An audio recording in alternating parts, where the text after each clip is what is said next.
Kozhikode NRC അവതരിപ്പിക്കുന്ന harmony 2024 പ്രോഗ്രാമിൽ എന്താ പറയുക, ഗർഭധാരണവും ആധുനിക വൈദ്യശാസ്ത്രവും എന്ന സെഷനിൽ നമ്മോടൊപ്പം വന്നിട്ടുള്ളത് കോഴിക്കോട്ടെ തന്നെ പ്രശസ്ത ഗൈനക്കോളജിസ്റ്റും IVF വിദഗ്ധനുമായ ഡോക്ടർ ശിവദാസൻ സാറാണ്. സാറിനെ സ്റ്റേജിലേക്ക് സ്വാഗതം ചെയ്യുന്നു.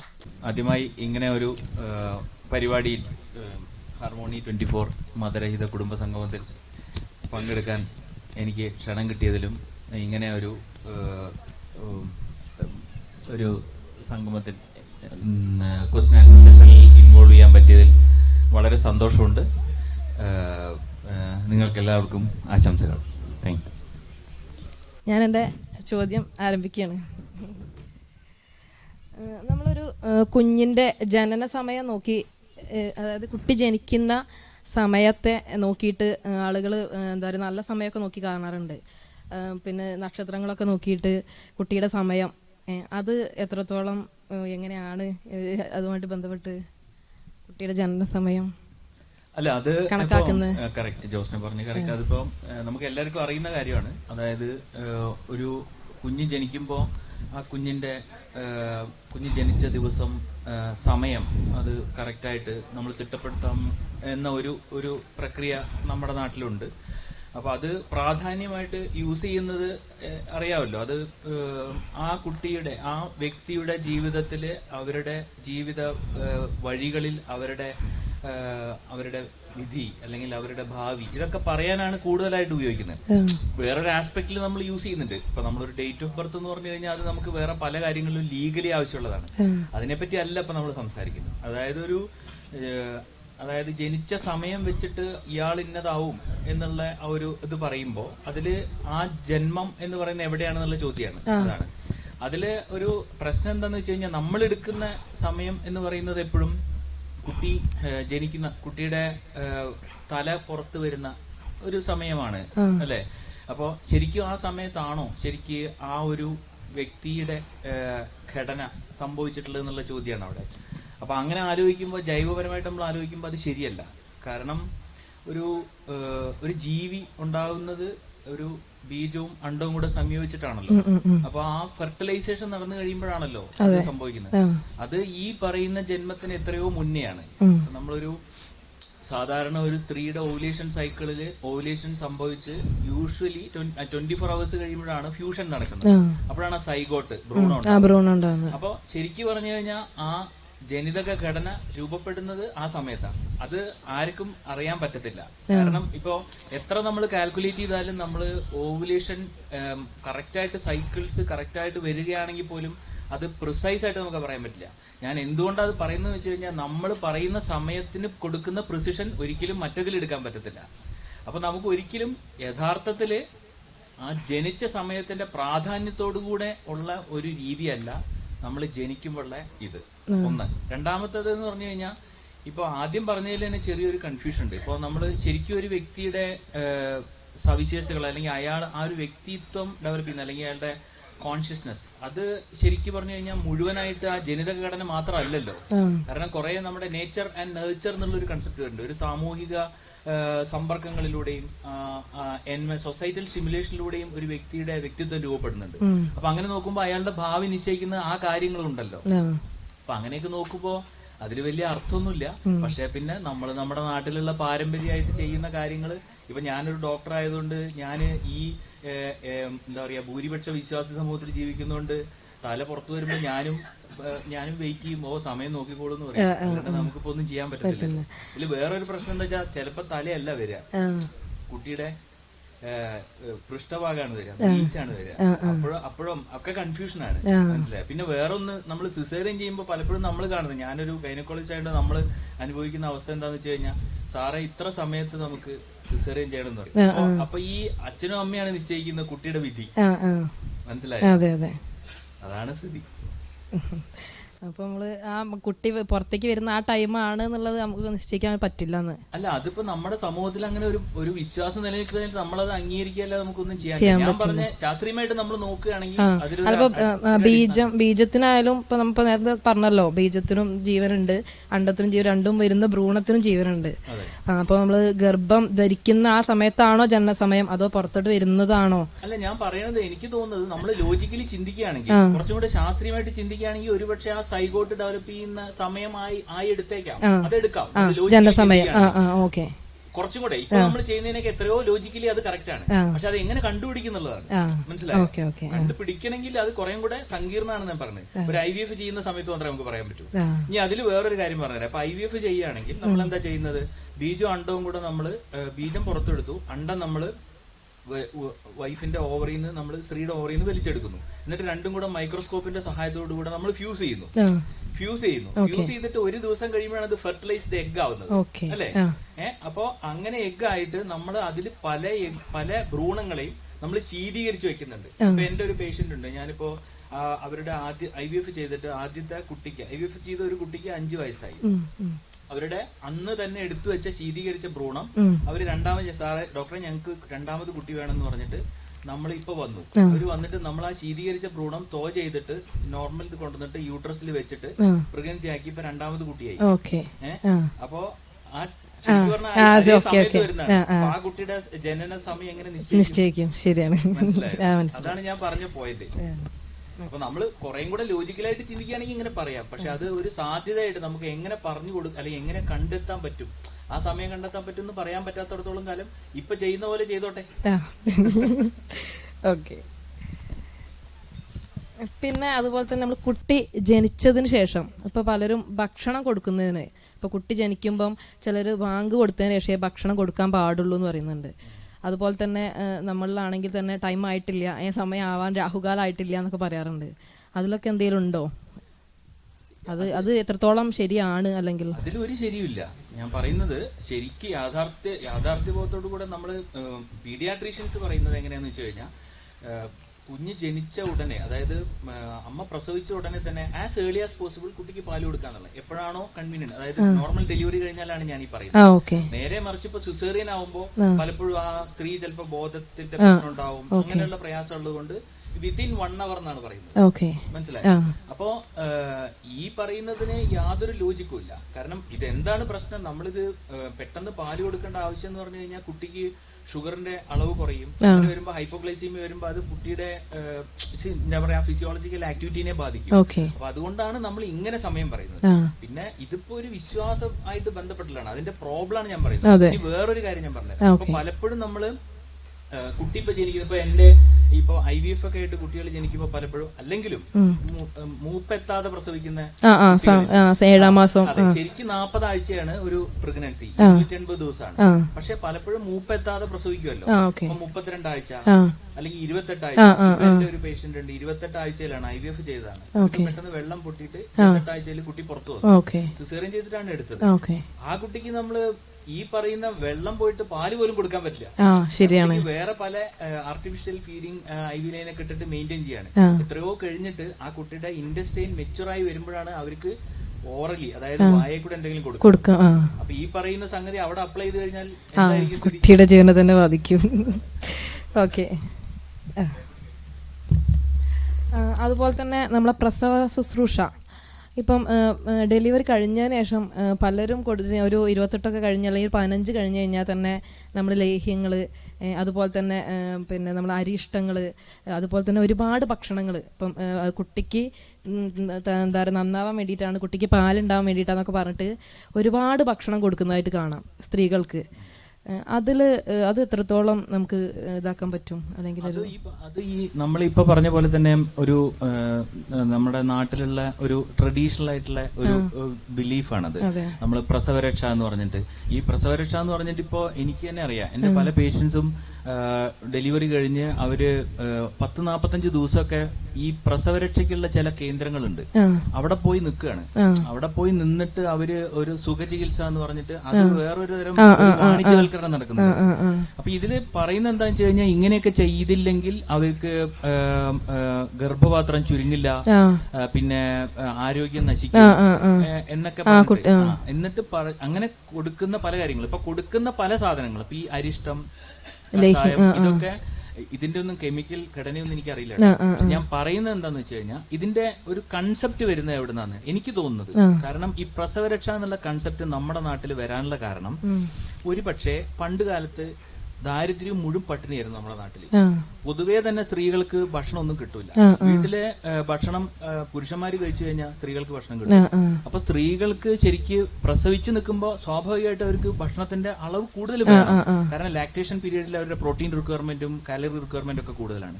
അപ്പോ ഈ പ്രസവരക്ഷ എന്ന് പറഞ്ഞിട്ട് ഈ ചോറ് പറയുന്ന പല സാധനമുണ്ട്, ഇതൊക്കെ കൊടുക്കുമ്പോ ഇതുവഴിയെങ്കിലും കുറച്ച് കാലറിയും കുറച്ച് പ്രോട്ടീനൊക്കെ അവർക്ക് കിട്ടുന്നുണ്ട്.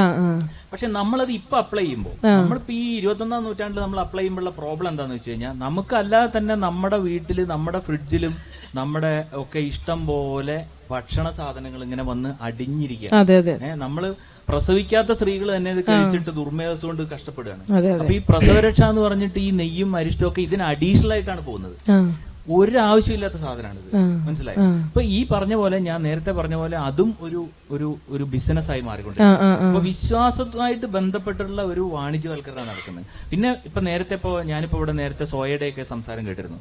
അപ്പൊ ആ ഒരു വിശ്വാസത്തിൽ നിന്ന് പുറത്തു വരാനുള്ള ബുദ്ധിമുട്ടുണ്ടല്ലോ. അതിപ്പോ ശാസ്ത്രീയമായ കാര്യങ്ങളാണെങ്കിൽ എന്ത് കാര്യത്തിലുള്ള പോലെ ഉള്ളതാണ്. ഒരു ലോജിക്കും ഇല്ലാത്ത കാര്യമാണ്, അതിന്റെ ആവശ്യമില്ല. ഞാനിപ്പോ എന്റെ പേഷ്യൻസിനോട് ചോദിച്ചു കഴിഞ്ഞാൽ ഞാൻ പറയാറ്, ഇത് മാത്രമല്ല, ഇപ്പൊ പീഡിയാട്രീഷ്യൻസ് പലരും പറയാറുണ്ട്, കാരണം ഈ കൊടുക്കുന്ന പല ഈ ലേഹ്യം ഇതൊക്കെ കുട്ടിക്ക് പ്രശ്നം ഉണ്ടാക്കും, കുട്ടിക്ക് ലൂസ് മോഷൻ.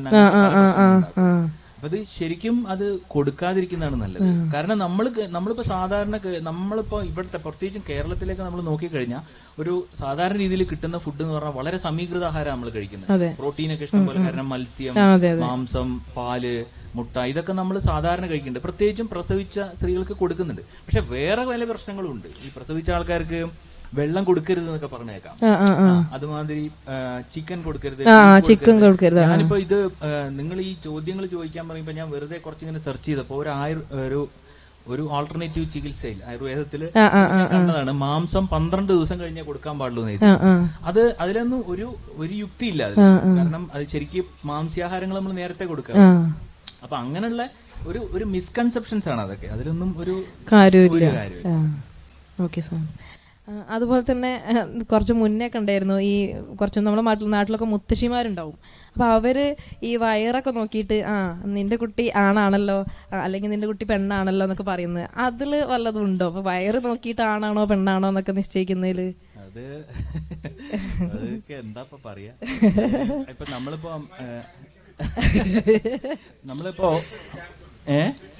അതെ, പണ്ട് പറയല്ലേ ഇങ്ങനെ ഉത്തരത്തിന്റെ മുകളിൽ എഴുതി വെച്ചിട്ടുണ്ട് അതാണായിരുന്നു പറഞ്ഞ പോലെയാണത്. അതായത് പണ്ടിപ്പോ ഞാനൊക്കെ പോസ്റ്റ് ഗ്രാജുവേറ്റ് കോഴ്സ് ചെയ്യുന്ന സമയത്ത് സ്കാനിങ് ഒക്കെ തുടങ്ങിയിട്ടുണ്ട്. പക്ഷെ അന്നൊന്നും അത്രയും കൂടുതലായിട്ട് സ്കാനിങ് ഒന്നും ചെയ്തു തുടങ്ങിയിട്ടില്ല. അന്നൊക്കെ ഞാൻ പോസ്റ്റ് ഗ്രാജുവേറ്റ് സ്റ്റുഡന്റ് ഒക്കെ ആകുമ്പോൾ നമ്മൾ പേഷ്യൻസിനെ അമ്മ വരുമ്പോൾ, പ്രഗ്നന്റ് പേഷ്യന്റ് വരുമ്പോൾ നമ്മൾ അവരെ എക്സാമിൻ ചെയ്ത്, നമ്മൾ കൈ കൊണ്ട് ഒബ്സ്റ്ററ്റിക് എക്സാമിനേഷൻ ചെയ്തിട്ട് തലയാണ് താഴെ, മറ്റേ പൃഷ്ഠഭാഗം മൂട് താഴെ എന്നൊക്കെ പറഞ്ഞ് നമ്മൾ അങ്ങനെ പഠിക്കുന്നുണ്ട്. നമ്മുടെ എക്സാമിനും അതൊക്കെ ഉണ്ട്.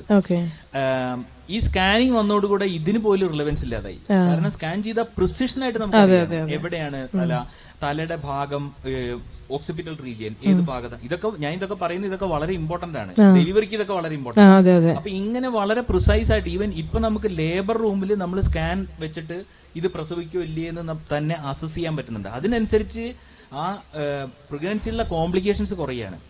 അപ്പൊ അത്രയും വലിയ സംവിധാനം വെച്ചിട്ടാണ് നമ്മൾ ഓരോ കാര്യം കണ്ടുപിടിക്കുന്നത്. അപ്പൊ പിന്നെ അല്ല, പലപ്പോഴും ആളുകൾ അത് ചെയ്യുന്നുണ്ട്, ചിലപ്പോ ശരിയായി വരാറുണ്ട്. ആയിക്കോട്ടെ.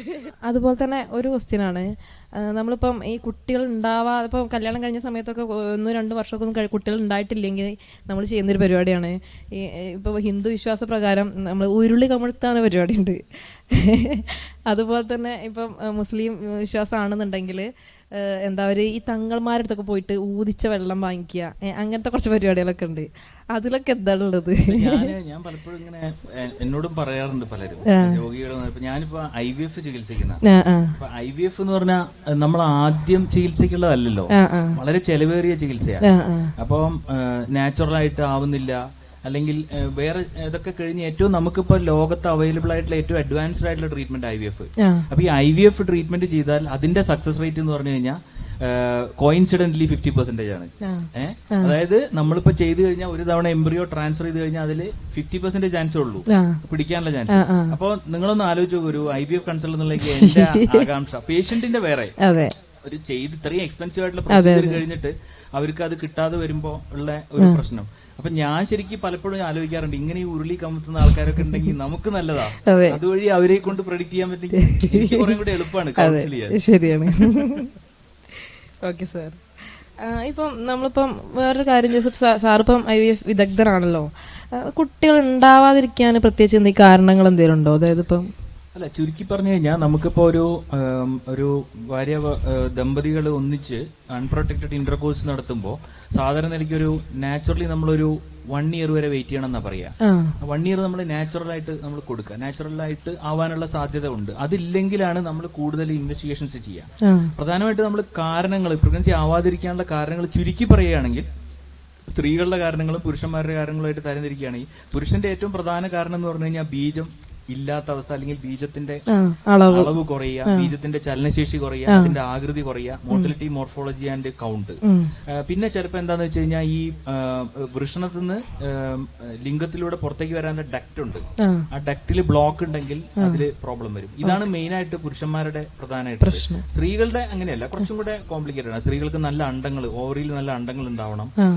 പിന്നെ സ്ത്രീകളുടെ ട്യൂബ് വർക്ക് ചെയ്യണം, കാരണം ബീജം യൂട്രസിൽ കൂടെ പോയി ട്യൂബിലെത്തി അണ്ടമായിട്ട് സംയോജിച്ചിട്ടാണ് വരുന്നത്. ട്യൂബ് വർക്കിംഗ് അല്ലെങ്കിൽ നടക്കത്തില്ല. പിന്നെ യൂട്രസിന്റെ ഘടന, അതിൽ മുഴകളോ അതിൽ വേറെ എന്തെങ്കിലും അസുഖങ്ങള്. അപ്പോ ഇതൊന്നും കൂടാതെ വേറെ ചില സിസ്റ്റമിക് ഇൽനെസസ്, അത് പിന്നെ ജനറൽ ആയിട്ട് നമുക്കിപ്പോ വേറെ പല അസുഖങ്ങളും ഉണ്ടെങ്കിൽ അത് ബാധിക്കാം. പ്രധാനമായിട്ട് നമ്മൾ പറയുകയാണെങ്കിൽ അണ്ടത്തിന്റെ പ്രയാസം, അണ്ടം ഇല്ലാത്ത അവസ്ഥ, അല്ലെങ്കിൽ ട്യൂബിന്റെ ഘടനയിലുള്ള പ്രശ്നം, ബ്ലോക്ക്, യൂട്രസിൽ എന്തെങ്കിലും തകരാറുകൾ, പിന്നെ ബീജാണുക്കളുടെ ഇല്ലായ്മ അല്ലെങ്കിൽ ബ്ലോക്ക്, അല്ലെങ്കിൽ അതിലെ ഘടനയിലെ വ്യത്യാസം. അങ്ങനെ നമുക്ക് വളരെ ചുരുക്കി പറയാൻ. ഓക്കെ. പിന്നെ ഇപ്പൊ അടുത്ത് ഒരു വാർത്ത ഉണ്ടായിരുന്നു, വീട്ടിലൊരു പ്രസവം നടത്തിയിട്ടൊരു ആള് മരിക്കുകയുണ്ടായിട്ടുണ്ടായി. ഇപ്പോഴത്തെ നമ്മുടെ സാഹചര്യത്തിൽ വീട്ടിലുള്ള പ്രസവം എത്രത്തോളം നമുക്ക് ഇതാണ്? അല്ല, അത് ശരിക്കും അത് ഏറ്റവും വളരെ സീരിയസ് ആയിട്ടുള്ള ചോദ്യം ഇതാണ്. അതായത് നമ്മള് ഏറ്റവും വളരെ ഗൗരവമായിട്ടുള്ള ഒരു വിഷയമാണ്. ഇപ്പോ ഈ ഫെബ്രുവരിയിലാണ് തിരുവനന്തപുരത്ത് ഒരു ഉണ്ടായത്. അപ്പം അത് എന്തുകൊണ്ടാന്ന് വെച്ച് കഴിഞ്ഞാൽ അത് നമുക്ക് ഈ പ്രസവം ഇപ്പൊ നാച്ചുറലായിട്ട് സ്വാഭാവികമായിട്ടും മൃഗങ്ങൾ പ്രസവിക്കുന്ന പോലെ തന്നെയാണല്ലോ മനുഷ്യന്മാരും ഒരു കാലഘട്ടം പ്രസവിച്ചുകൊണ്ടിരുന്നത്. അപ്പോ അത് ഒരു നാച്ചുറൽ ആയിട്ടുള്ള ഒരു സംഭവമാണ് എന്നുള്ള ഒരു ധാരണ, അതായത് ടോട്ടലി നോർമൽ ആയിട്ടുള്ള ഒരു പ്രൊസീജിയർ ആണ് എന്നുള്ള ഒരു തോന്നൽ നമുക്ക് നമ്മുടെ സമൂഹത്തിലുണ്ട്. പക്ഷെ വേറെ എല്ലാ സിസ്റ്റത്തിലും ഉള്ള അബ്നോർമാലിറ്റി പോലെ തന്നെ നമ്മളുടെ ഈ പ്രസവത്തിലും ഒരുപാട് കോംപ്ലിക്കേഷൻസ് വരാം. ഇതിന്റെ പ്രോബ്ലം എന്താന്ന് വെച്ച് കഴിഞ്ഞാൽ ഈ കോംപ്ലിക്കേഷൻസ് പ്രെഡിക്റ്റ് ചെയ്യാൻ വളരെ ഡിഫിക്കൽട്ടാണ്, വളരെ പ്രയാസമാണ്. എപ്പോഴാണ് കോംപ്ലിക്കേഷൻ വരികയാണ്? അപ്പോൾ അങ്ങനെ വരുമ്പോൾ എന്നോട് ചോദിച്ചു കഴിഞ്ഞാൽ ഞാൻ ഒരു പ്രസവവും വീട്ടിൽ പ്രസവിക്കുന്നത് സേഫാന്ന് ഞാൻ പറയില്ല. ഇവിടെ ഏറ്റവും വലിയ പ്രശ്നം എന്താ വെച്ച് കഴിഞ്ഞാൽ ഇവിടെ ഇതിന്റെ വക്താക്കൾ മുഴുവനെ കമ്പയർ ചെയ്യുന്ന, അല്ലെങ്കിൽ ഇത് കമ്പയർ ചെയ്യുന്ന മുഴുവനെ വിദേശ നാടുകളിലെ ഈ ഒരു കൺസെപ്റ്റാണ്, ഹോം ഡെലിവറി. ഉദാഹരണത്തിന് ഇപ്പോൾ നമ്മളിപ്പോ സ്കാൻഡിനേവിയൻ കൺട്രീസിലൊക്കെ പോയി കഴിഞ്ഞാൽ അവിടെ നോർമൽ ഡെലിവറിയുടെ റേറ്റ് വളരെ കൂടുതലാണ്. അതിന് കാരണം അവരുടെ പെൽവിക് ആർക്കിടെക്ചർ, അവരുടെ ബോഡി ഫ്രെയിമാണ്. എന്നാൽ പോലും അവർ ടോട്ടലി സൂപ്പർവൈസ്ഡ് ആണ്. ഇപ്പൊ ഞാൻ പറഞ്ഞത് മിഡ് വൈഫ്, ഇപ്പം UK പോയി കഴിഞ്ഞാൽ അവിടെ മിഡ് വൈഫ്സ് ആണ് ഡെലിവറി എടുക്കുക. അവിടെ മിഡ് വൈഫ്സ് ഡെലിവറി എടുക്കുമെങ്കിലും അതിൽ എന്തെങ്കിലും ഒരു കോംപ്ലിക്കേഷൻ ഉണ്ടെങ്കിൽ ഇമ്മീഡിയറ്റ് ആയിട്ട് ആക്സസ് ചെയ്യാനുള്ള ഡോക്ടർമാർ അവിടെ ഉണ്ട്. ഇപ്പോ ഓസ്ട്രേലിയയിലൊക്കെ ആണെങ്കിൽ ഡോക്ടർ ഡേറ്റ് കഴിഞ്ഞാൽ പോലും അവരോട് നിങ്ങൾ വീട്ടിൽ പോയിക്കോളൂ, മരുന്ന് കൊടുത്തിട്ട്, വേദന വരാനുള്ള മരുന്ന് കൊടുത്ത് നിങ്ങൾ വീട്ടിൽ പോയിക്കോളൂ, വേദന വരുമ്പോൾ വന്നാൽ മതി പറയും. കാരണം അവിടുത്തെ ആൾക്കാർക്ക് അത്രയും അവയർനെസ് ഉണ്ട്. അല്ലെങ്കിൽ പെട്ടെന്ന് എന്തെങ്കിലും ആരുണ്ട്, ഇപ്പൊ ഒരു 911 അടിച്ചു കഴിഞ്ഞാൽ അവർക്ക് അപ്പൊ തന്നെ ആളെ കൊണ്ടുവരാനുള്ള സാധ്യതയുണ്ട്. നമ്മുടെ നാട്ടിലെ സ്ഥിതി എന്താ? നമ്മുടെ നാട്ടിൽ ഇതിന് വല്ല സാധ്യതകളുണ്ടോ? അപ്പോ ഒന്ന്. രണ്ടാമത് ഈ പറഞ്ഞ മാതിരി വിദ്യാഭ്യാസം ഇല്ല. പിന്നെ നമ്മുടെ നാട്ടിലെ പോപ്പുലേഷൻ നോക്കുന്നു. ഇപ്പോ ഇതൊക്കെ വെച്ച് നോക്കുമ്പോൾ നമ്മുടെ ഇവിടുത്തെ റൂറൽ ഏരിയയിലുള്ള പ്രശ്നങ്ങൾ, നമ്മുടെ നാട്ടിലെ പോവർട്ടി, ആൾക്കാരുടെ ഇത്തരത്തിലുള്ള സൂപ്പർസ്റ്റിഷൻസ്, ഇതൊക്കെ വെച്ച് നോക്കുമ്പോൾ ഒരു തരത്തിലും നമ്മൾ ഹോം ഡെലിവറി സേഫ് അല്ല.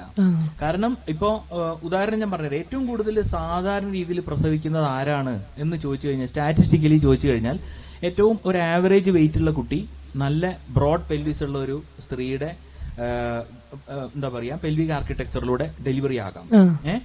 അപ്പോ അത് ഇപ്പൊ ഞാൻ പറഞ്ഞത് 1-2 പ്രസവം കഴിയുമ്പോൾ നമുക്ക് ഏകദേശം ധാരണയാവുമല്ലോ എന്ത് ആ സ്ത്രീ പ്രസവിക്കും, വേണമെങ്കിൽ അങ്ങനെ ചിന്തിക്കാം. അപ്പൊ 2-3 പ്രസവം കഴിയുമ്പോൾ നമ്മൾ സ്വാഭാവികമായിട്ട് ചിന്തിക്കുക എന്താ, അത് നോർമൽ ആവും അല്ലെ. പക്ഷെ അവിടെ പ്രശ്നം എന്താന്ന് വെച്ച് കഴിഞ്ഞാൽ 2-3 പ്രസവം കഴിയുമ്പോൾ അതിൽ വരുന്ന കുറെ അഡീഷണൽ ഫാക്ടേഴ്സ് ഉണ്ട്. ആ ഫാക്ടേഴ്സിനെ പറ്റി ഈ വ്യക്തികൾ ശ്രദ്ധിക്കുന്നില്ല. ഉദാഹരണത്തിന് അങ്ങനെ വരുമ്പോൾ 2-3-4 പ്രസവം കഴിയുമ്പോൾ ഇവരുടെ പെൽവിക് ആർക്കിടെക്ചർ വരുന്ന ഡിഫറൻസ് കൊണ്ട് കോംപ്ലിക്കേഷൻസ് പലതും പുതിയതായിട്ടുണ്ടാവും. ഉദാഹരണത്തിന് കോട്ട് പ്രൊലാപ്സ്, അതായത് ഹെഡ് ഭയങ്കര ഫിക്സഡ് ആയിരിക്കില്ല. അപ്പൊ പെയിൻ വരുമ്പോൾ ആദ്യം തന്നെ അംബിലിക്കൽ കോഡാ പുറത്തേക്ക് വരാം. ഈ അംബിലിക്കൽ കോഡ് പുറത്തേക്ക് വരുന്നത് ഇവർ അറിയുക പോലുമില്ല. അപ്പൊ നോർമൽ ഡെലിവറി ആക്കാൻ നിൽക്കുന്ന സമയത്ത് കുട്ടി ചിലപ്പോൾ പുറത്തു വരുമ്പോൾ കുട്ടി ചാപിള്ളയായിട്ടായിരിക്കും വരുന്നത്. അപ്പൊ ഞാൻ പറഞ്ഞത്, ഞാൻ ഏറ്റവും സിമ്പിൾ ആയിട്ടുള്ള കാര്യമാണ് പറയുന്നത്. ഇവിടെ എന്താ സംഭവിക്കുന്നത്, സിസേറിയൻ കഴിഞ്ഞ പേഷ്യൻസ് ആണ് മൂന്നാമത്തെയും 4ാമത്തെയും പ്രസവത്തിന് വീട്ടിൽ നിന്ന് പ്രസവിക്കാൻ ഉള്ള ധൈര്യം ഉണ്ടാക്കുന്നത്. എവിടെ? ഹസ്ബൻഡ്. ഇപ്പൊ തിരുവനന്തപുരത്ത് ഉണ്ടായത് ഹസ്ബൻഡിന്റെ നിർബന്ധമാണെന്നാ പറയുന്നത്. അപ്പൊ അയാള് നിർബന്ധിക്കുകയാണ്, സിസേറിയൻ കഴിഞ്ഞ് ഇനി വേണ്ട, നോർമൽ ഡെലിവറി. അപ്പൊ സിസേറിയനിൽ എന്താ സംഭവിക്കുന്നത്, ഇപ്പൊ ഞാനിപ്പോ എനിക്കിവിടെ ഓപ്പറേഷൻ ചെയ്ത ഇവിടെ സ്കാർ കണ്ടില്ല, ഒരു ബോണിന്റെ സർജറി കഴിഞ്ഞതാ. ആ സ്കാർ എനിക്ക് ഇപ്പോഴും കാണാണ്ട്. ഇതെനിക്ക് പുറത്ത് കാണുന്ന സ്കാറാണ്, യൂട്രസിന്റെ ഉള്ളിലുള്ള സ്കാർ നമുക്ക് കാണാൻ പറ്റില്ല. അപ്പൊ പിന്നെ വേറൊന്ന്, ഇത് ഒരു ഇൻഡോളന്റ് ആയിട്ടിരിക്കുന്ന ഒരു ടിഷ്യൂ.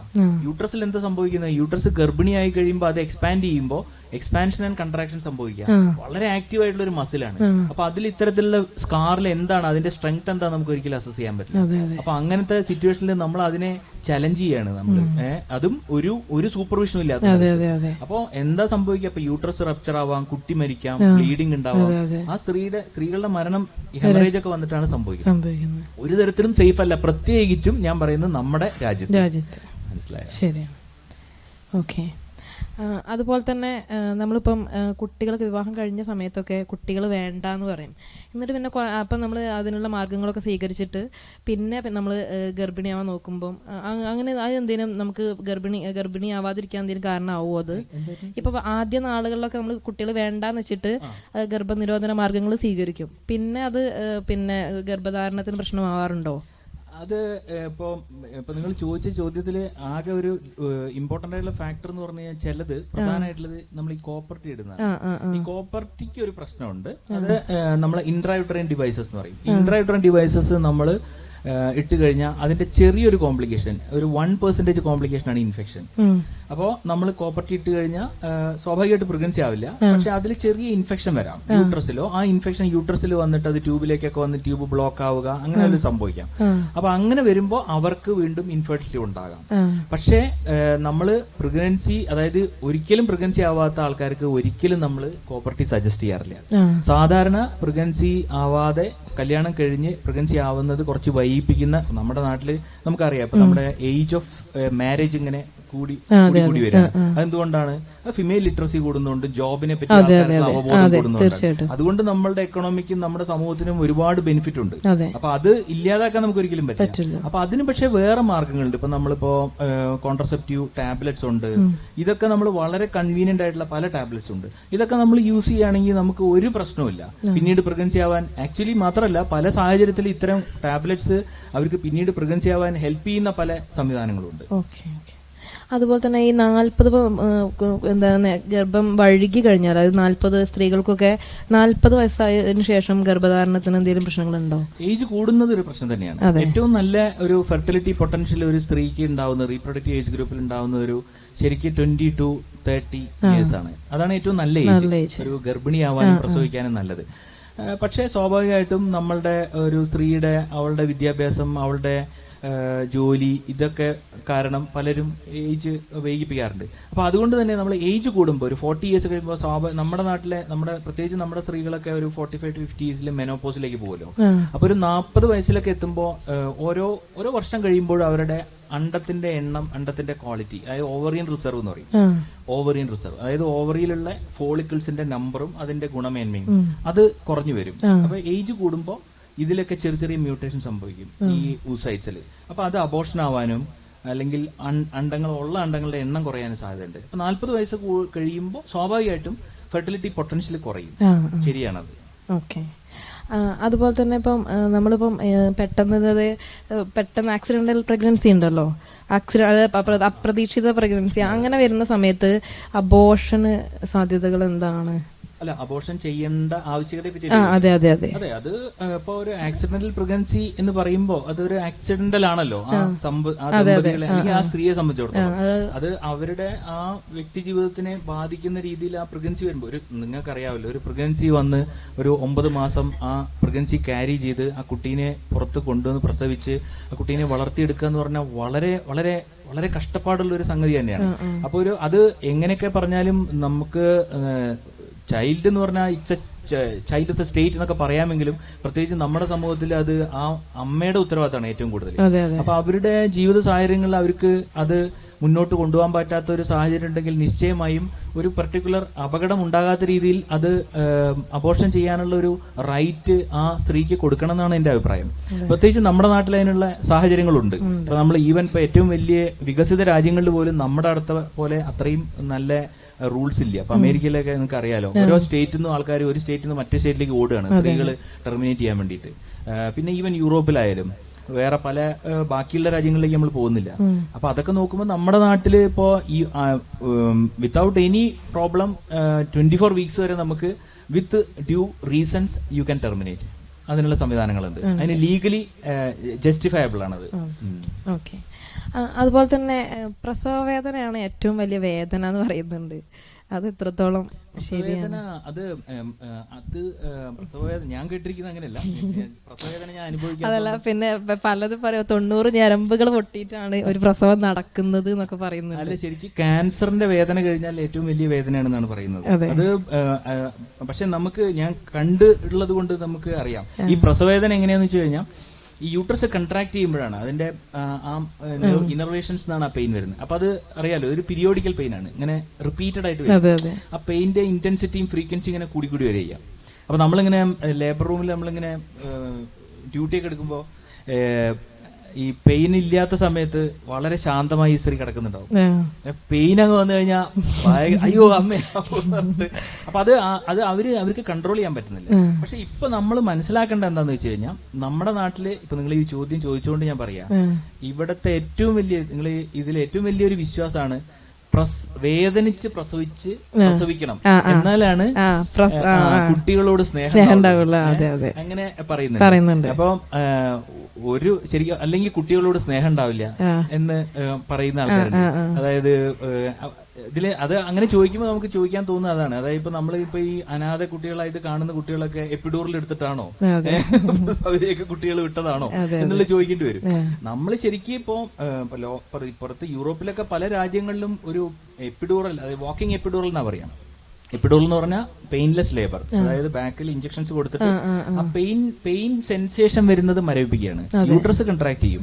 അപ്പൊ അതുകൊണ്ടുള്ള ഗുണം എന്താ വെച്ചാൽ ഈ പെയിൻ വരുമ്പോൾ ഒരു പ്രോബ്ലം എന്താ വെച്ച് കഴിഞ്ഞാൽ നമുക്കറിയാലോ, നമുക്കൊരു പെയിൻ വരുമ്പോൾ നമ്മൾ എത്ര ഡിസ്റ്റർബ്ഡ് ആവും. അപ്പൊ ആ പെയിൻ ഭയങ്കര എക്സോഷൻ ഉണ്ടാക്കും, മെറ്റേണൽ എക്സോഷൻ ഉണ്ടാക്കും. അത് അവരുടെ ഡെലിവറിക്കുള്ള ചാൻസ് പോലും കുറയ്ക്കുക ചെയ്യുന്നത്. അപ്പൊ ശരിക്കും ഒരു നല്ല പെയിൻലെസ് ലേബർ കൊടുക്കുമ്പോൾ അവർ വളരെ മാത്രമല്ല, ഈ പെയിൻലെസ് ലേബർ എന്ന് പറഞ്ഞാൽ you should not feel that it is 100% painless. അങ്ങനെയല്ല, ഒരു 10% പെയിൻ ഉണ്ടാവും, അത് കുറച്ചുണ്ടാവും. പക്ഷെ എന്നാലും അത് ഭയങ്കര റിലീഫ് ആയിരിക്കും. മാത്രമല്ല അവര് ശരിക്കും നോർമലി ഡെലിവറി ചെയ്യാനുള്ള സാധ്യത കൂടുതലാണ്. പക്ഷെ എന്നാലും നമ്മുടെ നാട്ടില് ഈ പറഞ്ഞ പോലെ പല കുടുംബങ്ങളിലും പല സമൂഹത്തിൽ പല ആൾക്കാരും വിശ്വസിക്കുന്നത് ഇത് പാടില്ല. അപ്പൊ പലരും ഒന്ന് പറയും, അല്ല വേദനിച്ച് പ്രസവിച്ചോട്ടെ. അതൊരു വളരെ വലിയൊരു പ്രശ്നം തന്നെയാണ്. അതായത് ഈ നമ്മൾ പെയിൻലെസ് ഈ ഇഞ്ചക്ഷൻ കൊടുക്കുമ്പോൾ അതിന്റെ താഴെയുള്ള പെരിനിയൽ മസിൽസിൽ ചിലപ്പോ ഇത് ഉണ്ടാവാന്നാണ്, അത് കുറച്ച് വീക്ക്നെസ് ഉണ്ടാവാന്ന്, അതാണ് പുള്ളി ഉദ്ദേശിക്കുന്നത്. അത് പക്ഷെ അല്ല അങ്ങനെ സാധ്യത ഉണ്ട്. അതിന് നമ്മൾ ടൈട്രേറ്റ് ചെയ്തിട്ടാണ് കൊടുക്കുക, മനസ്സിലായി. ഇത് നമ്മൾ എപ്പിഡൂറിൽ ഇട്ട് കഴിഞ്ഞാൽ നമ്മൾ ആവശ്യത്തിനുള്ള ഡോസാണ് കൊടുക്കുക. നമ്മളൊരു ഗ്ലൂക്കോസ് ഡ്രിപ്പ് ഇടുന്ന കണ്ടിട്ടില്ലേ, ആ ഗ്ലൂക്കോസ് ഡ്രിപ്പ് ഇടുന്ന പോലെ എപ്പിഡൂറിൽ കത്തീറ്റർ ഇട്ട് കഴിഞ്ഞാൽ ഇത് കണക്റ്റഡ് ആണ്. അപ്പൊ ചെറിയ ബൗട്ട്സ് ആണ് കൊടുക്കുന്നത്. അപ്പോൾ എപ്പോഴാണോ പെയിൻ കൂടുന്നതിനനുസരിച്ച് നമ്മൾ കൊടുക്കുക. അപ്പൊ നിങ്ങൾ പറയുന്ന ഈ ബെയറിംഗ് ഡൗൺ എഫേർട്സ് എന്ന് പറയുന്ന സെക്കൻഡ് സ്റ്റേജ് ഓഫ് ലേബറിലാണ്. അതായത് ഗർഭപാത്രം വികസിച്ച് 10 സെന്റിമീറ്റർ സെർവിക്സ് ഡയലേറ്റ് ചെയ്ത് കഴിഞ്ഞിട്ട് പുറത്തേക്ക് വരുമ്പോഴാണ്. അപ്പൊ സാധാരണ ഇവരിത് കട്ട് ചെയ്യും, മനസ്സിലായി. ഇവർ കട്ട് ചെയ്തിട്ട് പിന്നെ താഴെ ലോക്കൽ കൊടുക്കുക ചെയ്യാം, മനസ്സിലായോ. അതാണ് അതിന്റെ സാധാരണ. അപ്പൊ ഞാൻ പറഞ്ഞ വേറൊരു ഫാക്ടർ നിങ്ങൾ ശ്രദ്ധിച്ചോ എന്നൊക്കെ അറിയില്ല. അതായത് ഈ ക്ഷീണം വരും എന്ന് പറഞ്ഞില്ലേ, ക്ഷീണം വരില്ല ചെയ്യുക, ക്ഷീണം വരാതിരിക്കുക ചെയ്യുക, എക്സോഷൻ കുറയുക ചെയ്യുക. അപ്പൊ എക്സോഷൻ കുറയുമ്പോൾ ഡിസ്ഫങ്ഷൻ ലേബർ എന്ന് പറഞ്ഞിട്ടൊരു പ്രശ്നമുണ്ട്. അതായത് ഭയങ്കര ഫാറ്റിക് ആവുമ്പോൾ യൂട്രസിന്റെ മസിൽസിന്റെ വീക്ക്നെസ് ആവും. അത് ഇവിടെ കുറയുകയാണ് ചെയ്യുന്നത് ഈ പെയിൻ കൊണ്ടുള്ള എക്സോഷൻ കുറയുമ്പോൾ. അപ്പൊ നിങ്ങൾ പറഞ്ഞ പോയിന്റ് ആണ്, ബിയറിംഗ് ഡൗൺ എഫേർട്സ് എഫക്ട് ചെയ്തേക്കാം അത് കൂടുതൽ ഡോസ് കൊടുക്കുമ്പോഴാണ്. പക്ഷെ അതും ഫുള്ളി മോണിറ്റേർഡ് ആയിട്ടാണ് നമ്മൾ എപ്പിഡൂറിൽ കൊടുക്കുന്നത്. ഇനി ആർക്കെങ്കിലും ചോദ്യങ്ങളെന്ന് ചോദിക്കാണ്ടെങ്കിൽ ചോദിക്കാം കേട്ടോ. ഡോക്ടർ നമസ്കാരം, നല്ലൊരു സ്പീച്ചായിരുന്നു. അപ്പോൾ ഇതിലൊരു സംശയം എന്താണെന്ന് വെച്ചാൽ, നമ്മുടെ ഡോക്ടർ രജത് കുമാറിനെ പോലത്തെ ആളുകളൊക്കെ ഒരു വീഡിയോ ഒക്കെ ചെയ്യുന്നത് ഞാൻ കണ്ടു. ഈ സ്ത്രീകൾ പണ്ട് ഉരലും ഒലക്കയൊക്കെ ഉപയോഗിച്ചിരുന്നു ഗർഭിണികൾ, അതുകൊണ്ടാണ് സുഖപ്രസവം ഒന്നും നടക്കാത്തത്. അതുകൊണ്ട് ഗർഭിണികളൊക്കെ ഈ സുഖപ്രസവത്തിന് ഉണ്ടാവണമെങ്കിൽ, സുഖപ്രസവം എന്നുള്ള വാക്ക് തന്നെ തെറ്റാണെന്ന് എനിക്ക് തോന്നുന്നു, ഇങ്ങനെ ഒലക്കയൊക്കെ ഇടിച്ച് കിടക്കണം. മിക്സിയും ഗ്രൈൻഡറുമാണ് കേരളത്തിലെ ഏറ്റവും വലിയ പ്രശ്നം എന്നുള്ളൊരു പ്രഭാഷണം വാട്സാപ്പിൽ ഭയങ്കരമായി വൈറലായി. എന്താണ് അതിൻ്റെ അഭിപ്രായം? രണ്ടാമത്തെ ചോദ്യം, ഈ വാട്ടർ ബർത്ത് എന്നൊരു പരിപാടി ഇപ്പം കാണുന്നുണ്ട്, യൂട്യൂബിലൊക്കെ ആളുകൾ കാണുന്നുണ്ട്, ചിലരൊക്കെ അത് അനുകരിക്കാൻ നോക്കുന്നുണ്ട്. അതിൽ രണ്ടിലും എന്താണ് ഒരു അഭിപ്രായം? ഈ ഒരലിടിക്കുക അല്ലെങ്കിൽ നമ്മൾ കൂടുതൽ എക്സസീവ് ആയിട്ടുള്ള ഫിസിക്കൽ ആക്ടിവിറ്റി ചെയ്യുക, ഈ പറഞ്ഞ സംഗതി തന്നെ. ഇതിൻ്റെയൊക്കെ പ്രോബ്ലം എന്താണെന്ന് വെച്ച് കഴിഞ്ഞാൽ, ഒന്നാമത് നമ്മൾ ഒരു 50-60 വർഷം മുന്നത്തെ പോലത്തെ സ്ത്രീകളല്ല. ഇപ്പോൾ പണ്ട് ഒരലിടിക്കുന്ന ആൾക്കാർ ഒരലിടിച്ചുകൊണ്ടേ ഇരിക്കുന്ന ആൾക്കാരാണ്. അപ്പോൾ അവർ ഒരലിടിക്കുമ്പോൾ അവർക്ക് വലിയ പ്രശ്നം ഉണ്ടാവില്ല. പക്ഷെ ഇപ്പോഴത്തെ സ്ഥിതി എന്താ വെച്ച് കഴിഞ്ഞാൽ, പലപ്പോഴും എന്താ സംഭവിക്കുന്നത് വെച്ചാൽ, ഗർഭിണിയായിട്ട് ഈ പ്രസവിക്കാറാവുമ്പോഴാണ് ഇവരെ കൊണ്ട് ഒരലിടിപ്പിക്കുക. അപ്പൊ ഇവര് ജീവിതത്തിൽ ചെയ്യാത്ത പണിയാണ് ഇവർ ആദ്യമായിട്ട് ചെയ്യുന്നത്. അപ്പോൾ നമ്മൾ പക്ഷെ ഒരു സാധനം കുനിഞ്ഞെടുക്കാൻ പോലും ഇപ്പൊ ആവശ്യമില്ല. നമുക്ക് എല്ലാത്തിനും നമുക്ക് we have so much of infrastructure and gadgets. അപ്പോൾ ഇതൊന്നും ചെയ്യാത്തൊരു വ്യക്തി നമ്മൾ പ്രഗ്നൻസിയിൽ ഇത് ചെയ്യുമ്പോഴുള്ള പ്രശ്നം, അത് ഇപ്പൊ ഇത് പ്രഗ്നൻസി അല്ലാത്ത ഒരാൾ ചെയ്താൽ തന്നെ മേല് ഉളുക്കി പോകും. പിന്നെ പ്രഗ്നൻസിയിൽ എന്താണ് പ്രശ്നം? പ്രഗ്നൻസിയിൽ നമ്മുടെ ശരീരത്തിലെ ഹോർമോൺസിന്റെ വേരിയേഷൻസ് കൊണ്ട്, പ്രൊജസ്ട്രജനിക് ആക്ഷൻ കൊണ്ട് തന്നെ നമ്മുടെ മസിൽസ് ഒക്കെ കുറച്ചും കൂടെ ലൂസായിരിക്കും. അപ്പൊ ഇത്തരത്തിലുള്ള ആക്ടിവിറ്റീസ് ചെയ്യുമ്പോൾ അവർക്ക് പെട്ടെന്ന് മസിൽ സ്ട്രെയിൻ വരാനും ഉളുക്ക് വരാനും സാധ്യത കൂടുതലാണ്. ഈ പ്രഗ്നൻസിയിൽ ബാക്ക് പെയിൻ ഒക്കെ വരുന്നത് എന്തുകൊണ്ടെന്ന് വെച്ച് കഴിഞ്ഞാൽ, അവരുടെ ബിക്കോസ് ഓഫ് ദാറ്റ് ആ ലോഡോട്ടിക് ആയിട്ടുള്ള ഒരു ഇതുള്ളത് കൊണ്ടാണ്. അപ്പൊ ഇങ്ങനത്തെ ആൾക്കാരെ പെട്ടെന്ന് പോയിട്ട് ഇത്തരം ആക്ടിവിറ്റീസ് ചെയ്ത് കഴിഞ്ഞാൽ വളരെ അപകടമാണ് ശരിക്കും, മനസ്സിലായോ. അപ്പോൾ ശരിക്കും ഏറ്റവും നല്ലത് എന്ന് പറഞ്ഞു കഴിഞ്ഞാൽ ആക്ടിവിറ്റി, എന്തെങ്കിലും ഫിസിക്കൽ ആക്ടിവിറ്റി വേണം. അപ്പോൾ ഞാൻ പറയാറ്, അല്ലെങ്കിൽ അത് ശാസ്ത്രീയമായിട്ട് നമ്മൾ നോക്കിക്കഴിഞ്ഞാലും, ഒരു സാധാരണ കംഫർട്ടബിൾ ആയിട്ടുള്ള അക്കസ്റ്റംഡ് ആയിട്ടുള്ള ആക്ടിവിറ്റി, ഒരു വാക്കിംഗ്, മേ ബി ഒരു 30 മിനിറ്റ്സ് വാക്കിംഗ് റെഗുലർ ആയിട്ട് ചെയ്യുന്നത്, പ്രത്യേകിച്ച് ഈവനിങ്ങിലൊക്കെ ചെയ്യുന്നത് വളരെ നല്ലതാണ്. അത് എന്തുകൊണ്ടാണെന്ന് വെച്ച് കഴിഞ്ഞാൽ, കുറച്ചൊരു വാക്കിംഗ് ഒക്കെ ചെയ്യുമ്പോൾ നമ്മുടെ ഈ ജോയിന്റ് പ്രൊപ്രസിറ്റീവ് ഫൈബേഴ്സ് ഒക്കെ സ്റ്റിമുലേറ്റഡ് ആവും. That will induce sleep. ഈ പ്രഗ്നൻസിയിൽ, ലേറ്റ് പ്രഗ്നൻസിയിൽ ഏറ്റവും വലിയ പ്രശ്നമാണ് സ്ലീപ്ലെസ്നെസ്. അത്തരത്തിലുള്ളൊരു ആക്ടിവിറ്റിയെ വേണ്ടു. ഈ പറയുന്ന ഒരലിടിക്കലോ അല്ലെങ്കിൽ ഇതൊക്കെ വളരെ ഡേഞ്ചറസ് ആണ്. പിന്നെ വാട്ടർ ബർത്ത് അല്ലേ ചോദിച്ചത്. വാട്ടർ ബർത്ത് ശരിക്ക് വാട്ടറിൽ ബർത്ത് ആവുന്നതുകൊണ്ട് കുഴപ്പമില്ല. ബേബി പുറത്ത് വന്നിട്ട് ആ ഡെലിവറി ആവുന്ന സമയത്ത് വാട്ടർ ബർത്ത് ചെയ്യുന്നതുകൊണ്ട് ടെക്നിക്കലി കുഴപ്പമില്ല. പക്ഷെ അപ്പൊ തന്നെ ബേബിനെ കെയർ ചെയ്യാൻ പറ്റണം, മനസ്സിലായോ. ബേബി ഉള്ളിൽ, കാരണം ബേബി ക്രൈ ചെയ്യുമ്പോൾ വാട്ടറിന്റെ ഉള്ളിൽ ആവുന്നത് പ്രശ്നം തന്നെയാണ്, മനസ്സിലായോ. അത് പറയുന്ന എന്തോ ഒരു ഇത് ഉണ്ട്, അതായത് പുറത്ത് വരുമ്പോൾ കുട്ടിക്ക് എന്തോ ബ്രെയിൻ്റെ ആക്ടിവിറ്റി ബെറ്റർ ആവും എന്നൊക്കെ പറഞ്ഞിട്ട്. പക്ഷെ ഇതിനൊന്നും ഒരു എവിഡൻസും ഇല്ല. നമ്മൾ ഈ കാണുന്ന വാട്ടർ ബർത്തിലൊക്കെ അതുകൊണ്ട് വ്യക്തമായിട്ടൊരു ബെനിഫിറ്റ് എവിടെയില്ല. ഈ കോട്ടക്കലിൽ ഉണ്ടായത് അങ്ങനെയാണ്. കോട്ടക്കലിൽ വാട്ടർ ബർത്ത് സെന്ററിലാണ് അന്ന് ഒരു മരണം ഉണ്ടായത്. ഓക്കെ, നമുക്ക് കുറച്ച് ക്വസ്റ്റ്യൻസ് കിട്ടിയിട്ടുണ്ട്. പപ്പായ കഴിച്ചാൽ ഗർഭം അലസിപ്പോകുമെന്നൊരു വിശ്വാസമുണ്ട്. അപ്പം ഈ ഗർഭത്തെ ബാധിക്കുന്ന എന്തെങ്കിലും ഘടകങ്ങൾ പപ്പായയിലുണ്ടോ? പപ്പായ മാത്രമല്ല, പൈനാപ്പിളും ഉണ്ട്. അതെ, ശരിയാണ്. ഈ 2 ഫ്രൂട്ട്സ് ആണ് ഏറ്റവും വലിയ വിക്ടിംസ് ഇവിടെ. പക്ഷെ ഇതിൽ ഒരു ബേസിസും ഇല്ല. ഇപ്പൊ നിങ്ങൾ വെറുതെ ഒന്ന് സെർച്ച് ചെയ്ത് നോക്കിയാൽ മതി. ഇപ്പൊ ഇതിപ്പോ നമ്മളിപ്പോ പുറത്തൊക്കെ ഉള്ള രാജ്യങ്ങളിൽ എവിടെയെങ്കിലും നമ്മൾ ഈ പപ്പായയും പൈനാപ്പിളും കഴിക്കാതിരിക്കണ്ടോ നോക്കിയാൽ മതി. അങ്ങനെ ഒരു സംഭവമേ ഇല്ല. പക്ഷെ നമ്മുടെ നാട്ടിലുള്ള ഒരു വിശ്വാസമാണ് ഈ പപ്പായയും പൈനാപ്പിളും കഴിച്ച ആഘോഷമാണ്. എനിക്ക് തോന്നുന്നത് എന്താന്ന് വെച്ച് കഴിഞ്ഞാൽ, ഈ ഏത് ഫ്രൂട്ട് ആയാലും അത് റൈപ്പ് അല്ലാത്ത ഫ്രൂട്ട് ആണെങ്കിൽ അതിന്റെ തൊലിയിലുണ്ടാവുന്ന ആ മിൽക്ക് ഉണ്ടല്ലോ, പശ, ആ പശ പല പല പല കായകളുടെയും പശയില് അബോർട്ടിഫിഷ്യന്റ് ആയിട്ടുണ്ട്. അത് പണ്ട് ഇപ്പോ നമ്മളിപ്പോ കാട്ടിൽ ജീവിക്കുന്ന ഒരു മനുഷ്യൻ ഒരു വ്യക്തികൾ ജീവിക്കുമ്പോൾ ഇത്തരത്തിലുള്ള കായകൾ എടുത്ത് തിന്നുമ്പോൾ അവർക്ക് അബോർട്ടിഫിഷ്യന്റ് ആയിട്ട് ആക്ഷൻ ഉണ്ടായിരുന്നിരിക്കാം. അപ്പൊ അങ്ങനെ ഈ വന്നിട്ടുള്ള ഒരു വിശ്വാസമാവാനാണ് സാധ്യത. ഈ പപ്പായൊക്കെ നമ്മുടെ നാട്ടിൽ നിറയെ ഉണ്ടായിരുന്നു. അപ്പൊ അത് പൊട്ടിക്കുമ്പോ അതിൽ സ്വാഭാവികമായിട്ടും അതുണ്ടാവും. അങ്ങനെ വന്നതായിരിക്കാനാണ് തോന്നുന്നത്. അപ്പൊ എന്റെ അടുത്ത് നിരന്തരമായി ചോദിക്കുന്ന ഒരു ചോദ്യമാണ് പപ്പായയും പൈനാപ്പിളും. പ്രഗ്നൻസി ആയ ഉടനെ ചോദിക്കുന്നതാണ് പപ്പായയും പൈനാപ്പിളും കഴിക്കാൻ പറ്റുമോ, പപ്പായ കഴിക്കാൻ പറ്റുമോ, പൈനാപ്പിൾ കഴിക്കാൻ പറ്റുമോ. അപ്പൊ ഞാൻ ചോദിക്കും, നിങ്ങൾ സാധാരണ ഇത് കഴിക്കാറുണ്ടോ ചോദിക്കും. അപ്പൊ ഇല്ല, എന്നാ പിന്നെ അത് കഴിക്കേണ്ട, ബാക്കിയുള്ളത് കഴിച്ചോളൂ. കാരണം അത്രയും സമയം എനിക്ക് ലാഭാ. കാരണം നമുക്ക് വേറെ അത്രയും ഫ്രൂട്ട്സ് ഉണ്ട്. നമ്മളിതിനു വേണ്ടി നമ്മൾ ഇവരോട് ചില ആൾക്കാരോട് നമ്മൾ സംസാരിക്കാതിരിക്കുന്നത് നല്ലത്. ചിലരുടെ വിശ്വാസം നമുക്ക് മാറ്റാൻ പറ്റില്ല. അപ്പൊ ബാക്കി ഫ്രൂട്ട്സ് ഒക്കെ കഴിച്ചോളൂ എന്ന് പറയും. പിന്നെ പ്രശ്നം തീരും. ഓക്കെ. പിന്നെ ഒന്നുള്ള ക്വസ്റ്റ്യൻ എന്താ വെച്ച് കഴിഞ്ഞാല്, കോപ്പർട്ടിയുടെ കാലാവധി എത്രയാണ്? കാലാവധി കഴിഞ്ഞതിന് ശേഷം ഉപയോഗിക്കുമ്പോൾ എന്തെങ്കിലും പ്രശ്നങ്ങൾ ഉണ്ടോ എന്നുള്ളത്? കോപ്പർട്ടിയുടെ കാലാവധി വ്യത്യാസമുണ്ട്. അതിപ്പോ ഞാൻ പല ബ്രാൻഡുകളിലും വ്യത്യാസമുണ്ട്. അതിൽ കൊടുക്കുന്ന അതിന്റെ ആ കെമിക്കലിന്റെ ഇതിനനുസരിച്ച് വ്യത്യാസമുണ്ട്. പിന്നെ ചിലതിൽ കോപ്പർട്ടി മാത്രമല്ല ഹോർമോൺസും ഉണ്ട്. അപ്പൊ അത് ചിലത് 5 കൊല്ലം വരെ ഉപയോഗിക്കാൻ പറ്റുന്നതൊക്കെ ഉണ്ട്. കാലാവധി കഴിഞ്ഞ് ഉപയോഗിക്കുമ്പോഴുള്ള പ്രശ്നം അതിന്റെ എഫിക്കസി കുറയുന്നുള്ളതാണ്. അപ്പൊ നമ്മളിപ്പോ പാരസെറ്റമോൾ അതിന്റെ എക്സ്പയറി ഡേറ്റ് കഴിഞ്ഞാൽ, പനിയുള്ള ആളെ എക്സ്പയറി ഡേറ്റ് കഴിഞ്ഞാലും പനി മാറും, പക്ഷെ അതിന്റെ കുറച്ചൊരു ഡോസ് കുറയാം. അതാണ് അതിന്റെ വ്യത്യാസം. അതുകൊണ്ട് കാലാവധി കഴിയുമ്പോൾ അത് മാറ്റുന്നത് തന്നെയാണ്. ഓക്കെ. പിന്നെ സാധാരണയായിട്ട് പ്രസവം കഴിഞ്ഞിട്ടും എത്ര മണിക്കൂർ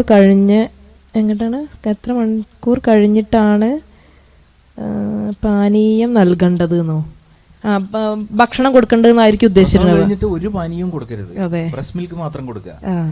അഥവാ എന്തെങ്കിലും പാനീയം കൊടുക്കുക എന്നുണ്ടെങ്കിൽ അത് നിയോനാറ്റോളജിസ്റ്റ് ആണ് ഡിസൈഡ് ചെയ്യുക. നമ്മൾ വേറെ ബ്രസ്റ്റ് മിൽക്ക് അല്ലാതെ വേറെ ഒന്നും കൊടുക്കാൻ പാടില്ല. ഓക്കെ. അതുകൊണ്ടാണ് ഈ പറഞ്ഞ വാങ്ക് വിളിച്ച് അതാണ് പ്രശ്നം. അതേപോലെ തന്നെ സ്വർണം അരച്ചു കൊടുക്കുന്നുണ്ട്, അത് അപകടമല്ലേ എന്നുള്ളത്? അരയ്ക്കാനൊക്കെ എന്ത് കഷ്ടപ്പാടായിരിക്കും.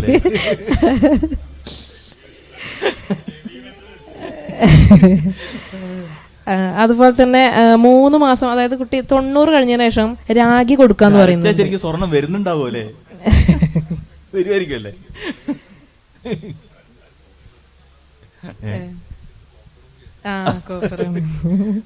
രാഗി 3 മാസം കഴിഞ്ഞിട്ട് രാഗി കൊടുക്കാന്ന് പറയുന്നുണ്ട്. അത് കൊടുക്കുമ്പോൾ വല്ല ഗുണവും ഉണ്ടോ? 3 മാസം എനിക്ക് തോന്നുന്നത് 6 മാസം കഴിഞ്ഞിട്ടാണ്. ഞാൻ ഒരു പീഡിയാട്രിഷ്യൻ അല്ല, but if my knowledge is right, usually 6 months കഴിഞ്ഞിട്ടാണ് ആർട്ടിഫിഷ്യൽ ഫീഡിങ് തുടങ്ങുന്നത്.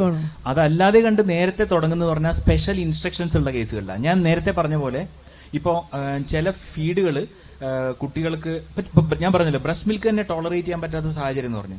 അപ്പൊ അങ്ങനത്തെ കുട്ടികൾക്ക് അവർ ഗ്ലൂക്കോസ് വാട്ടർ ആണ് കൊടുക്കുക. ആദ്യം ഗ്ലൂക്കോസ് ഒക്കെയാണ് കൊടുക്കുക. അപ്പൊ അങ്ങനെ അത് പീഡിയാട്രിഷ്യൻ ആണ് ടൈറ്റർ ചെയ്യുന്നത്. അപ്പൊ ഒരു ആസ് എ പ്രോട്ടോകോൾ ഒരു 3 months കഴിഞ്ഞ് റാഗി കൊടുക്കുന്നതായിട്ട് ഞാൻ അറിയില്ല. I don't think that is true. Okay. പിന്നെ പറയുന്നത് എന്താ വെച്ച് കഴിഞ്ഞാല്, ഇപ്പൊ നമ്മൾ 2 വർഷവും പാല് കൊടുക്കുന്നത് എത്ര വരെ നമുക്ക് പാല് കൊടുക്കാം ഒരു ബ്രസ്റ്റ് മിൽക്ക്? പാല് ആക്ച്വലി നമ്മള് ബ്രസ്റ്റ് മിൽക്ക് എത്ര സമയം വരെ പാലുള്ളെങ്കിൽ അത്രയും കാലം വരെ കൊടുക്കാം. അതുകൊണ്ട് കുഴപ്പമൊന്നുമില്ല. കാരണം ഈ പറഞ്ഞ കണക്ക് 6 months കഴിയുമ്പോഴേക്കും ഈ പാലിന്റെ ഇത് മാത്രം പോരാ റിക്വയർമെന്റ്, വേറെ പല ഫുഡുകളും വേണം. അപ്പൊ പലപ്പോഴും എന്താ സംഭവിക്കുന്നത്, ഇപ്പൊ എന്റെ പല പേഷ്യൻസിനെ എനിക്കറിയാം. അതായത് ഒരു പ്രഗ്നൻസി കഴിഞ്ഞ് കുട്ടിയായിട്ട് 2ാമത്തെ പ്രഗ്നൻസി ആയിട്ട് 2 കൊല്ലം കഴിഞ്ഞ് വരുന്ന ആൾക്കാർ പോലും പാല് കൊടുക്കുന്നുണ്ട്. നമ്മൾ കൂടുതൽ ഹിസ്റ്ററി എടുക്കുമ്പോൾ നമുക്കറിയാം ഇതെന്താ സംഭവിക്കുന്നത്. ഈ കുട്ടി പാല് കുടിക്കുന്നത് രാത്രി അമ്മ ഉറങ്ങി കിടക്കുമ്പോൾ മാത്രമാണ്. കുട്ടി പാലിന് വേണ്ടിയിട്ടല്ല പാല് കുടിക്കുന്നത്, കുട്ടി ആ ബോണ്ടിങ്ങിന് വേണ്ടിയിട്ടാണ്. അപ്പോ പ്രത്യേകിച്ചും 2ാമതൊരു കുട്ടി വരുമ്പോ അത് നിർത്തുന്നത് തന്നെയാണ് നല്ലത്. അല്ലെങ്കിൽ അവർക്ക് അത് മാനേജ് ചെയ്യാൻ പറ്റില്ല. ഒരു മേ ബി ഒരു 1 year ഒക്കെ 1.5 years ഒക്കെ കഴിഞ്ഞാൽ പിന്നെ ശരിക്കും പറഞ്ഞ ബ്രസ്റ്റ് മിൽക്കിന്റെ റിക്വയർമെന്റ് ഇല്ല. ശരി, പലപ്പോഴും കൊടുക്കുന്നത് അവർ ആ കുട്ടിയോടുള്ള ബോണ്ടിങ് കാരണമാണ്. അമ്മയ്ക്ക് മറ്റാരുടെയും പാൽ കൊടുക്കുന്നത്, അമ്മയ്ക്ക് മറ്റാരുടെയും പാൽ കൊടുക്കുന്നത് നല്ലതല്ല. എന്തോരു, അതായത് ക്വസ്റ്റ്യൻ ഇത് കറക്റ്റായിട്ട് മനസ്സിലാവുന്നില്ല. അമ്മയ്ക്ക് പാല് കുറയുമ്പോ മറ്റാരുടെയെങ്കിലും പാല് കൊടുക്കുക, അതായത് അതിന് കുഴപ്പമൊന്നുമില്ല. കുഴപ്പമുണ്ടോ? അങ്ങനെ പാല് കൊടുക്കുന്നതിന് പ്രശ്നമൊന്നുമില്ല. നമ്മളിപ്പോ പശുമ്പാല് കൊടുക്കുന്ന വേറെ അമ്മയുടെ കൊടുക്കുന്നതിന് കുഴപ്പമൊന്നുമില്ല. അപ്പൊ ഇത്രയും ക്വസ്റ്റ്യൻസ് ആണ്. ഇനി വേറെ ആർക്കെങ്കിലും ഒന്നും? ഇൻഫെർട്ടിലിറ്റി ഒരു പ്രധാന കാര്യമായിട്ട് ഇപ്പോൾ കാണാറുണ്ട്. ആൻഡ് ഒരു റാഷണലിസ്റ്റ് ഗ്രൂപ്പിൽ ഡിസ്കസ് ചെയ്യേണ്ടത് എനിക്ക് തോന്നുന്നത് ഇൻഫെർട്ടിലിറ്റിക്ക് വേണ്ടി ചികിത്സ ചെയ്യുമ്പോൾ തന്നെയും വഴിപാടുകൾക്കും ഓൾ റിലിജിയൻ്റെ പുറകെ പോയി അതിനുവേണ്ടിയുള്ള വളരെയധികം പൈസ മുടക്കുന്നവരും വളരെയധികം ദൂരെ പോയി കർമ്മങ്ങൾ ചെയ്ത് അവസാനം ദൈവം ഡോക്ടർ ഇൻഫെർട്ടിലിറ്റിക്ക് വേണ്ടിയുള്ള ചികിത്സ ചെയ്യുമ്പോൾ അവസാനം ദൈവം തന്ന കുഞ്ഞിക്കാല് കാണാനുള്ള ഇത് ദൈവമാണ് തന്ന എന്നുള്ള ഭയങ്കരമായുള്ള അന്ധവിശ്വാസങ്ങൾ ഈ കുഞ്ഞുങ്ങളുടെ പേര് നടക്കുന്ന ഒരു രാജ്യമാണ് ഇന്ത്യ രാജ്യം. ഏത് മതത്തിൽ നോക്കിയാലും ഏറ്റവും കൂടുതൽ മതത്തിൻ്റെ അടിമത്തം പേറേണ്ടി വരുന്നത് കുഞ്ഞ് ജനിച്ച് വീഴുമ്പോൾ സുന്നത്ത് മുതൽ ഓരോ റിലീജിയനിലും നടക്കുന്ന ഈ റൈറ്റ്സ് ആൻഡ് റിച്വൽസാണ്. അത് എത്രമാത്രം നമ്മളെപ്പോലുള്ളവർ അതിനെ കൺട്രോൾ ചെയ്യാനുള്ള ആക്ഷൻസ് എടുക്കണം. അതായത് മാഡം ചോദിച്ച ചോദ്യം വളരെ പ്രധാനപ്പെട്ട ചോദ്യമാണ്. പക്ഷെ അത് ഒരു വ്യക്തി എന്നുള്ള നിലയ്ക്ക്, ഒരു ഡോക്ടർ എന്നുള്ള നിലയ്ക്ക് എനിക്ക് എത്ര ചെയ്യാൻ പറ്റുന്നുള്ളത് വളരെ പ്രയാസമാണ്. കാരണം ഞാൻ നേരത്തെ പറഞ്ഞ പോലെ നമ്മൾക്ക് ഒരുപാട് പരിമിതികളുണ്ട്. ഒരു വ്യക്തി എന്നുള്ള പരിമിതി, ഒരു ഡോക്ടർ എന്നുള്ള പരിമിതി. അതുകൊണ്ട് നമുക്ക് ഇപ്പം നമ്മളിപ്പോൾ ഉദാഹരണത്തിന് ഞാൻ പറഞ്ഞുതരാം. അപ്പം ഞാൻ എൻ്റെ wife she's not an atheist, she's a believer. അപ്പോൾ വൈഫിൻ്റെ കൂടെ ഞാൻ അമ്പലത്തിൽ പോകാറുണ്ട്. ഞാൻ അവിടെ പോയി അമ്പലത്തിൽ അവൾ പോകുമ്പോൾ ഞാൻ പുറത്തിരിക്കാറുണ്ട്. അല്ലെങ്കിൽ എൻ്റെ വീട്ടിൽ ഹെൽപ്പ് ചെയ്യുന്ന ചേച്ചി അവർക്ക് വേണ്ടിയിട്ട് ഇതുണ്ടാക്കിയിട്ടുണ്ട്. അപ്പോൾ ഇവിടേക്ക് എന്താണെന്ന് വെച്ച് കഴിഞ്ഞാൽ നമുക്കൊരു പരിധി വിട്ട് നമ്മൾ മറ്റുള്ളവരുടെ വ്യക്തികളുടെ ഇതിലേക്ക്, ശരിയാണ് മാഡം പറഞ്ഞ് ശരിയാണ്, വിശ്വാസം ഞാൻ നേരത്തെ പറഞ്ഞ പോലെ വളരെ അപകടകരമായ കാര്യങ്ങളിൽ നമ്മൾ ഇടപെടേണ്ടി വരും. പക്ഷേ ഓരോന്നിനും ഓരോ വ്യക്തികൾ അതിന് ചില പരിധികൾ നിശ്ചയിച്ചേ പറ്റും. വ്യത്യാസം ഉണ്ടാകാം. അപ്പോൾ ഒരുപക്ഷെ അത് നമ്മുടെ ദൗർബല്യമായിരിക്കാം, പക്ഷെ അതൊരു വലിയൊരു പ്രശ്നമാണ്. ഓക്കെ, ഒരു ചെറിയൊരു സംശയമാണ്. നമ്മളെ കേരള ഗവൺമെൻറ്റിൻ്റെ ഒരു പ്രൊജക്റ്റ് ഉണ്ട്, ഹോമിയോപ്പതി ഈ വന്ധ്യത നിവാരണ പ്രൊജക്റ്റ്. അപ്പോൾ അത് സംബന്ധിച്ചിട്ട് അവർ വലിയ ടോൾ ക്ലെയിംസ് ഒക്കെ നടത്തുന്നു. അപ്പോൾ അത് നമ്മളൊരു ഇൻഡിപെൻഡൻ്റ് ആയിട്ട് ഒരു സർവേ നമ്മൾ നടത്തിയിരുന്നു, RTI കൊടുത്തുകൊണ്ട്. അപ്പോൾ അതിലെ കണക്ക് പരിശോധിച്ചപ്പോൾ നമ്മൾ കണ്ടെത്തിയത് 50% ആളുകൾ ഈ ഹോമിയോപ്പതി ട്രീറ്റ്മെൻറ്റിന് വേണ്ടി വന്നു എന്ന് പറയുന്നത് 30-35 വയസ്സിന് താഴെയുള്ള ആളുകളാണ്. അപ്പോൾ നമ്മൾ സ്വാഭാവികമായിട്ടും ഈ ഗർഭം ധരിക്കാനും അതിനൊക്കെയുള്ള സാധ്യതയും ഒക്കെ കൂടുതൽ നിലനിൽക്കുന്ന ഒരു പ്രായമായിട്ടാണല്ലോ ആ പ്രായത്തെ നമ്മൾ കണക്കിലെടുക്കുന്നത്. അപ്പോൾ ഇപ്പോൾ ഡോക്ടർ ഇത് ചെയ്യുന്ന ഒരു IVF ആ ഒരു ട്രീറ്റ്മെൻറ്റ് ചെയ്യുന്ന ആളായതുകൊണ്ട് എൻ്റെ ഒരു സംശയമാണ്, ഇത് എങ്ങനെ കോറിലേറ്റ് ചെയ്യാൻ പറ്റും ഈ ഏജ് ഗ്രൂപ്പും ഈ പറയുന്ന പ്രൊസീജിയറിൻ്റെ സക്സസ് റേറ്റും തമ്മിൽ? വളരെ പ്രാധാന്യമാണ്. ഞാൻ നേരത്തെ പറഞ്ഞ പോലെ, ജോഷ്ന ചോദിച്ച പോലെ 40 വയസ്സ് കഴിഞ്ഞാൽ ഉള്ള പോലെ തന്നെ ഒരു ഫെർട്ടിലിറ്റി പൊട്ടൻഷ്യൽ നിശ്ചയമായിട്ടും ഏജ് കൂടുന്നതിനനുസരിച്ച് കുറയും. 35 ഇയേഴ്സ് ഒക്കെ കഴിഞ്ഞ് നമ്മളിപ്പോൾ IVF ഒക്കെ ചെയ്യുമ്പോൾ നമുക്കറിയാം, നമ്മൾ സ്കാൻ ചെയ്യുമ്പോൾ നമ്മൾ അസസ് ചെയ്യുക, ഒരു സ്ത്രീനെ അസസ് ചെയ്യുക അവരുടെ ഓവറി സ്കാൻ ചെയ്ത് നോക്കിയിട്ടാണ്. ആ സ്കാൻ ചെയ്ത് നോക്കിയിട്ട് ഓവറിയുടെ വോളിയം, അതിൻ്റെ ഉള്ളിലുള്ള ആൻഡ്രൽ ഫോളിക്കിൾസിൻ്റെ നമ്പർ, ഇതൊക്കെ നിശ്ചയമായിട്ടും നമ്മളൊരു 20 ഇയേഴ്സും അല്ലെങ്കിൽ 25 ഇയേഴ്സ് ഉള്ള ആളെയും 35 ഇയേഴ്സ് ആളെയും നോക്കിക്കഴിഞ്ഞാൽ വളരെ കുറവായിരിക്കും. പിന്നെ വേറൊരു ഹോർമോൺ ടെസ്റ്റ് നോക്കും, ആൻറ്റിമുള്ളറിൻ ഹോർമോൺ എന്ന് പറയും. വളരെ ഇമ്പോർട്ടൻ്റ് ആയിട്ടുള്ള ടെസ്റ്റാണ്, വളരെ ഇമ്പോർട്ടൻറ്റ് മാർക്കറാണ്. ഈ AMH കുറഞ്ഞു വരും. ഇതിൻ്റെ നോർമൽ വാല്യൂ എന്ന് പറഞ്ഞു കഴിഞ്ഞാൽ around 1 to 3 nanogram per ml ആണ്. ഈ 35 ഇയേഴ്സ് ഒക്കെ ആകുമ്പോൾ ഇത് ലെസ് ദാൻ 1 ആയി മാറും. അപ്പോൾ ഈ പറയുന്ന ആരിഫ് പറഞ്ഞ പോലെ ഈ പറഞ്ഞ പല വ്യക്തികളും ഇങ്ങനെ പല ഇൻഡിജിനസ് എന്ന് പറയാൻ പറ്റില്ല, ഗവൺമെൻറ് അംഗീകരിച്ച ട്രീറ്റ്മെൻ്റ് ആണ്. അപ്പോൾ അതും പറയാൻ പറ്റില്ല. അപ്പോൾ ആ ട്രീറ്റ്മെൻറ്റ് എടുത്തിട്ട് അത് കഴിഞ്ഞ് നമ്മുടെ അടുത്ത് എത്തുമ്പോഴേക്കും ഒരുപാട് വൈകിട്ടുണ്ടാവും. പക്ഷേ ആ ഒരു പെർട്ടിക്കുലർ സിറ്റുവേഷനിൽ അവരത് ഡിസിഷൻ എടുക്കുള്ളൂ. പക്ഷേ അപ്പോഴേക്കും ഇവർ പറഞ്ഞ പോലെ അവരുടെ ഫെർട്ടിലിറ്റി പൊട്ടൻഷ്യൽ കുറഞ്ഞിട്ടുണ്ടാവും. പിന്നെ ഈ പറയുന്ന പോലെ രണ്ടാമത് പറഞ്ഞ, അതായത് ഞങ്ങൾ ട്രീറ്റ് ചെയ്തിട്ട് ഈവൻ ഇപ്പോൾ കോഴിക്കോട് ഹോമിയോ കോളേജിലും ഒക്കെ ഒരു വലിയ സെലിബ്രേഷൻ നടത്തുന്നുണ്ടായിരുന്നത്, ഇത്ര ആൾക്കാർ പ്രഗ്നൻസി ആയി എന്നൊക്കെ പറഞ്ഞിട്ട്. ഞാൻ വളരെ അത്ഭുതപ്പെട്ടിട്ടുണ്ട് ഇവർക്ക് എങ്ങനെയാണ്. കാരണം ഞാനിപ്പോൾ ഒരു IVF കൺസൾട്ടൻ്റാണ്. ഞാൻ ഒരു പേഷ്യൻറ്റിനോട് കൗൺസിൽ ചെയ്യുമ്പോൾ ഞാൻ ഒരിക്കലും 100% എന്ന് പറയാറില്ല. ഞാൻ പറയും, ഞാൻ പറയുന്ന പേഴ്സൻറ്റേജ് നിങ്ങൾ അടിച്ചു നോക്കിക്കോളൂ, അല്ലാത്ത ഏതെങ്കിലും ഞാൻ പറയേണ്ടത് നിങ്ങൾ എന്നോട് ചോദിക്കുന്നതാണ് ഞാൻ പറയുന്നത്. അപ്പോൾ അങ്ങനെ നമ്മൾ ട്രീറ്റ് ചെയ്യുന്നത് എന്താണോ അവൈലബിൾ ആയിട്ടുള്ള ഡാറ്റ വെച്ചിട്ടാണ്. പക്ഷേ പല ഡോക്ടേഴ്സ്, എനിക്ക് ഒരുപാട് സുഹൃത്തുക്കളുണ്ട് ഹോമിയോ ഡോക്ടേഴ്സ്, ഈ ഇൻഫെർട്ടിലിറ്റി പ്രാക്ടീസ് ചെയ്യുന്ന സുഹൃത്തുക്കളുണ്ട്. അവരൊക്കെ വന്ന് എൻ്റെ അടുത്ത് പറയും, ഡോക്ടറെ ഞാൻ അത് ട്രീറ്റ് ചെയ്തത് ഭയങ്കര ഇതായി എന്ന് പറയും. ഞാനപ്പോൾ ചിരിക്കുക മാത്രമേ നമുക്ക് ചെയ്യാൻ പറ്റൂ, നേരെ മറിച്ച് അത് എൻ്റെ ദൗർബല്യമായിരിക്കാം. അപ്പോൾ ഇത് ശരിയാണ് ആരിഫ് പറഞ്ഞത്. പക്ഷേ നമുക്ക് ഇപ്പോഴത്തെ നമ്മുടെ രാജ്യത്തിലെ അവസ്ഥ വെച്ച് നമുക്ക് ഈ ചികിത്സാ രീതികൾക്കെതിരെ നമുക്കൊന്നും പറയാൻ പറ്റുന്നില്ല. കാരണം അതിന്റെ ഭരണകർത്താക്കളോ അല്ലെങ്കിൽ ഗവൺമെന്റിന്റെ അടുത്ത് നിന്ന് ഒരു എന്തെങ്കിലും ഇപ്പോൾ നമ്മളിപ്പോൾ പുറത്തൊക്കെ പ്രാക്ടീസ് ചെയ്യുകയാണെങ്കിൽ ഐ തിങ്ക് ഓസ്ട്രേലിയയിലൊക്കെ ഹോമിയോപ്പതി പ്രാക്ടീസ് ചെയ്യുകയാണെങ്കിൽ നമ്മൾ ഡോക്യുമെന്റ് ആണ് ഇത് പ്രോപ്പർ ആയിട്ടുള്ള എവിഡൻസ് ബേസ്ഡ് ട്രീറ്റ്മെന്റ് അല്ല എന്ന് പറഞ്ഞിട്ടാണ് കൊടുക്കാൻ പറ്റുള്ളൂ. പക്ഷെ നമ്മുടെ അവിടെ അങ്ങനെയല്ലല്ലോ.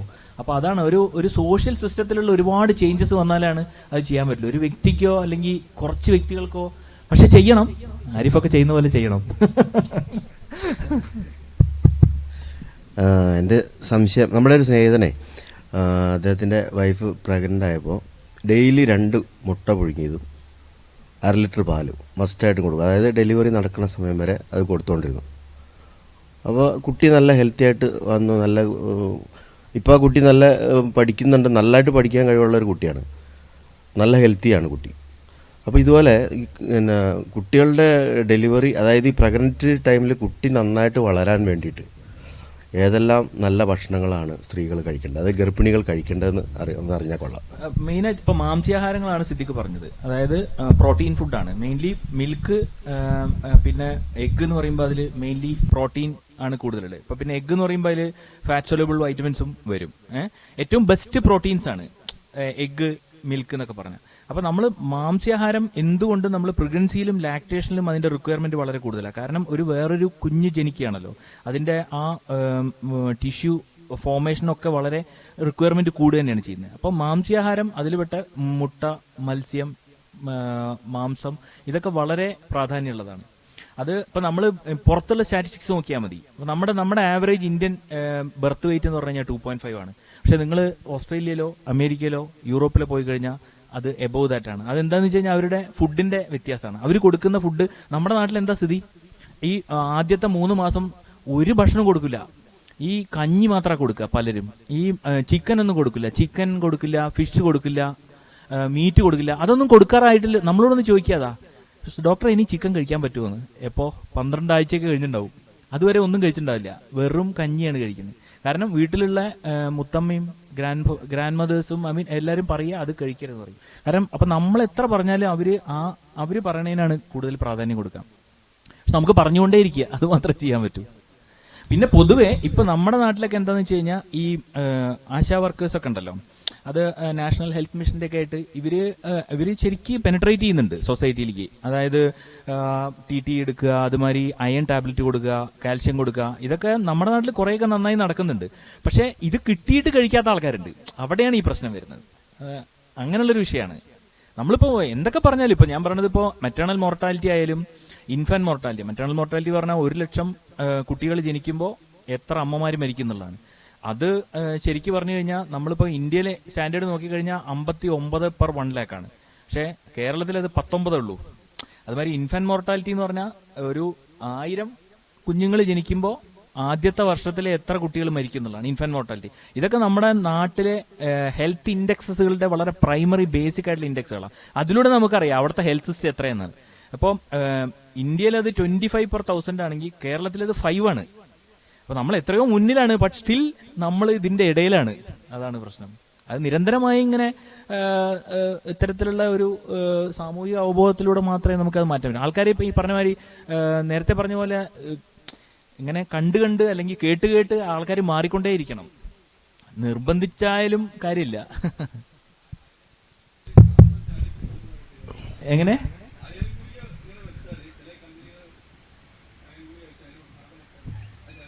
എനിക്കറിയില്ല, നോക്കിയിട്ടില്ല.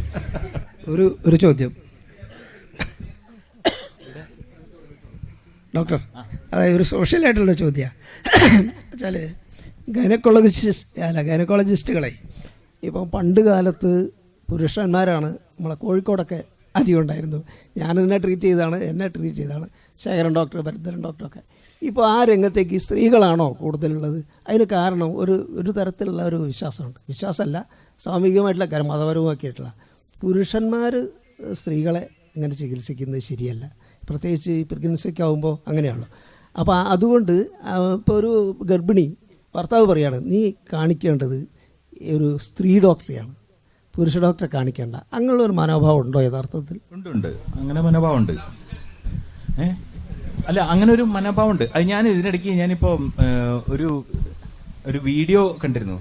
അതൊരു പുരോഹിതൻ ഇങ്ങനെ പറയുന്നതാണ്.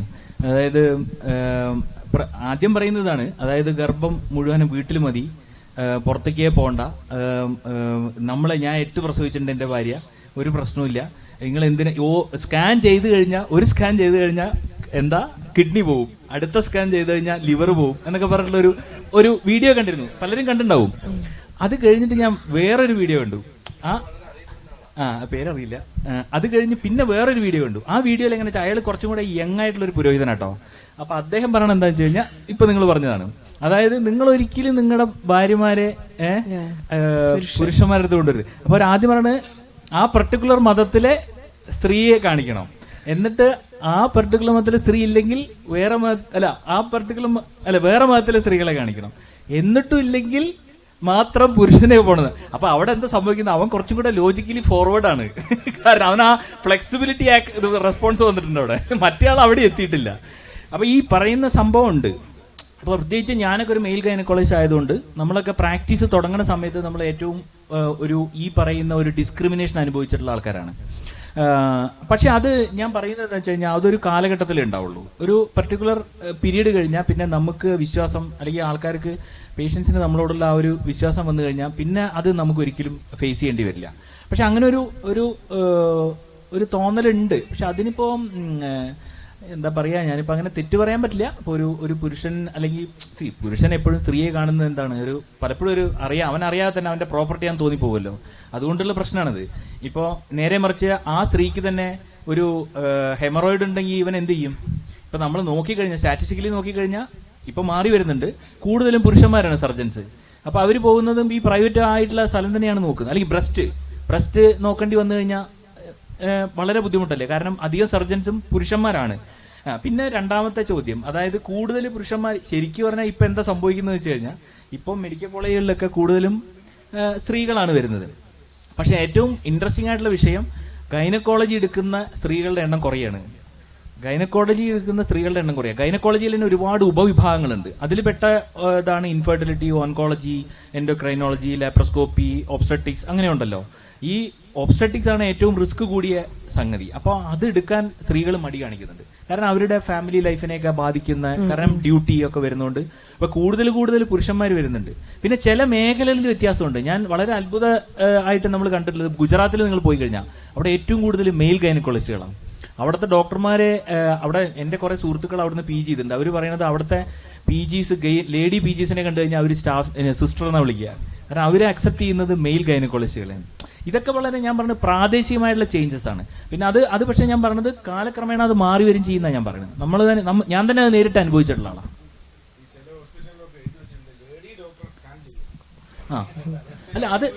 അല്ല ഇപ്പോഴും ഞാൻ കാണുന്നതാണ്. ഇപ്പം എൻ്റെ പല പേഷ്യൻസ് ഇങ്ങനെയൊക്കെ ഉണ്ടെങ്കിലും പുതിയൊരു പേഷ്യൻ്റ് വരുമ്പോൾ ചിലപ്പോൾ അവർ പറയും, ഇപ്പം ഐ ഹാവ് എൻ അസിസ്റ്റൻറ്റ്, അവർ ലേഡി ഡോക്ടേഴ്സാണ്.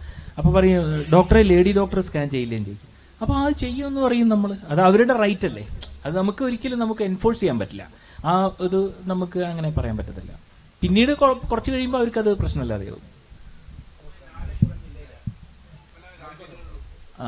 ഒറ്റ മിനിറ്റ്, ഇത് ലാസ്റ്റാണ്.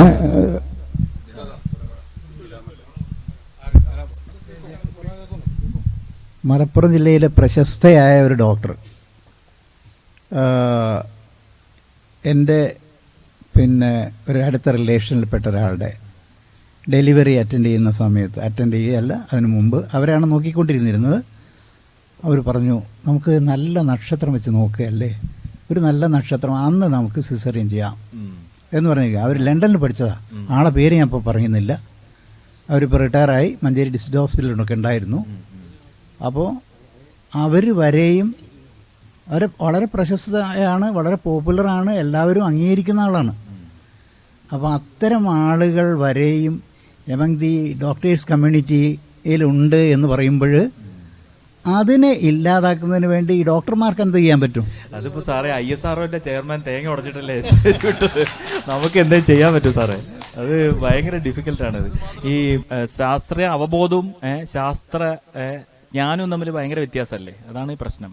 അല്ല, വേറൊരു വ്യത്യാസം എന്താ വെച്ച് കഴിഞ്ഞാൽ, ഇപ്പൊ സാറ് പറഞ്ഞ ഈ പ്രശ്നം, ഈ നക്ഷത്രത്തിന്റെ കാര്യം, വേറെ സമുദായങ്ങളിലെ ആൾക്കാർ നമ്മളോട് പറയാറുണ്ട്, സാറേ ആ നക്ഷത്രം നോക്കി ചെയ്യണേ, ടൈമിൽ നോക്കി ചെയ്യണേന്ന്. ശരിക്കും അവരുടെ വിശ്വാസം അനുസരിച്ച് തെറ്റാണത്. ഒരാൾ കൂടെ ചോദിച്ചിരുന്നത് പ്ലീസ്.